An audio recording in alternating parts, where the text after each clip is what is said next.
పోనీ రాష్ట్రం దగ్గరన మరి ఏది ఎట్ట కడతావు నువ్వు? వీటన్నిటి ఎట్ట చేస్తావు ఖర్చులు?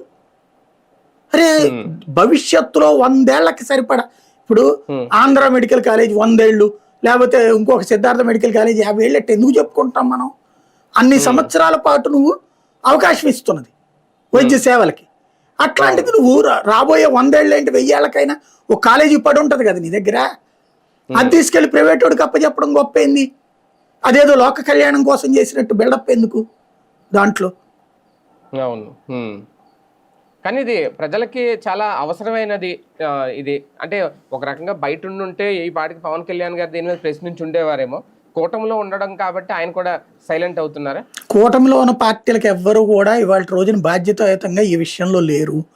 ఏ మాత్రం వాళ్ళకి బాధ్యత ఉన్న ప్రజాస్వామ్యం పట్ల ఖచ్చితంగా ఈ విషయంలో ప్రైవేట్కి ఇవ్వకూడదు, ప్రభుత్వమే నిర్వహించి తీరాలి.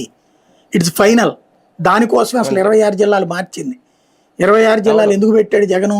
అంతకుముందు ఉన్నటువంటి లెక్క ప్రకారం అయితే మనకు 13 ఆల్రెడీ మన దగ్గర ఉన్నాయి అని కాలేజీలు, 2-3 మాత్రమే వస్తాయి మనకి.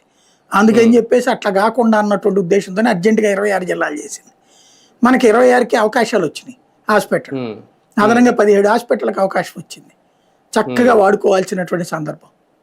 దాని కనుక దుర్వినియోగం చేసుకుంటే అంతకు మించి రాష్ట్రానికి చేసిన ద్రోహం ఇంకొకటి ఉండదు. చారిత్రక తప్పిదం అవుతుంది అది. అదే కదా, రైట్.